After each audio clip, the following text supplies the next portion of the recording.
ena taka.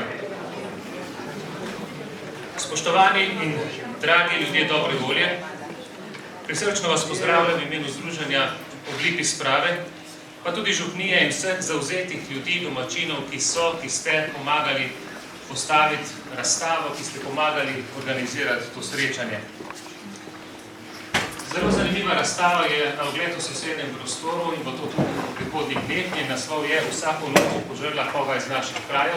Avtorji razstave pa so dr. Anton Melušček, Martina Kocmur, dr. Andrej Mihevc, Uroš Košir, Damjan Debevc in magister Sanja Okoliš. Spoštovani, kaj je nocoj naš namen? Krimska jama, ki je kot dejstvo in kot mit desetletja ustrahovala širšo okolico, ne le med vojno, ampak na nek način do današnjih dni, je postala končno predmet odprte debate.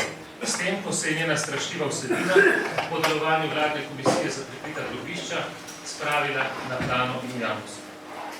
Iščemo resnico, ker je res skozi njene oči moč videti naprej, v prihodnost.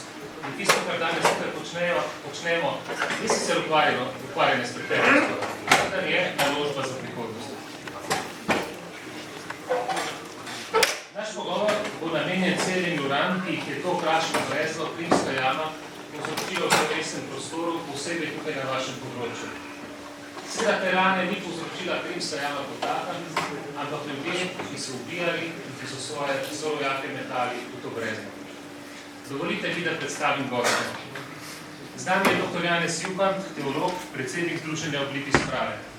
Magister Sanja Okoliš, zgodovinar, odličen poznavalec medvojnega dogajanja na tem prostoru. Damjan Debevc, izredno poznavalec, ki bo predstavil zadnja razkritja. Martina Kocmur, antropologinja, arheologinja, ki je opravila izjemno delo z analizo okostij iz Krimske jame.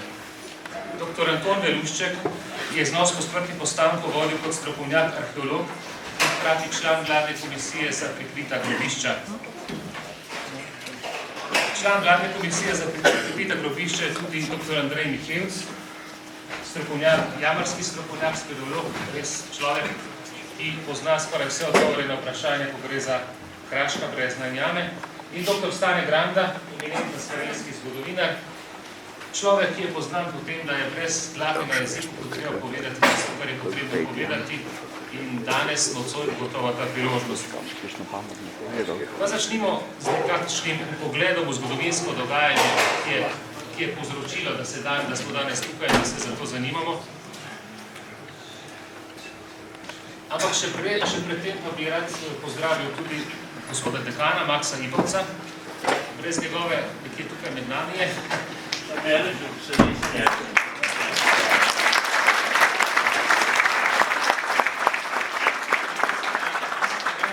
Izjemne zavzetosti se ta civilizacijski proces, ki se bo končal v nedeljo s potopom žrtev iz Krimske jame, gotovo ne bi začel in tudi ne tako uspešno končal, res hvala. Gospod Maks je ravno danes še posebno toplo prinesel tudi knjigo z naslovom Kalvarija notranjske dežele, ki govori prav o teh zadevah. Priporočam jo v nakup in branje. Začeli bomo, oziroma okrogla miza bo potekala takole.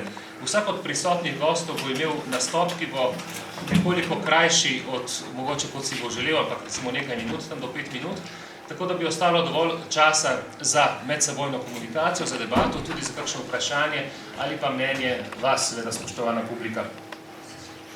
Začeli bomo malo z pogledom v zgodovino izpred 73 in nekoliko več let, za kar bom prosil magistra Okoliša.